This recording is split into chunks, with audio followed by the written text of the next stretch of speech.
channel. So on today's tutorial, I'm gonna show you the content of your design in Canva. So here I already have this content which includes an English language, and I want to translate it, for example, to other language.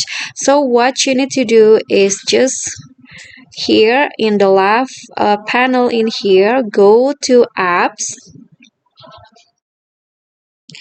and scroll down until you find translate option. So just click on that option, and here translate from, you can just choose to automatically the tag, or you can also use you can also type in the language in here.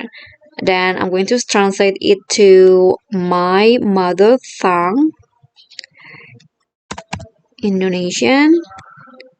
Then after that, just click on translate and just wait until it's fully finished. This is the process. Okay, you can see now this is the original one and this is the translated page, and I think the result is quite good. And that's all. I hope this tutorial will be helpful. Thank you guys so much for watching. Please don't forget to click thanks or like this video, comment, and also subscribe. Bye bye.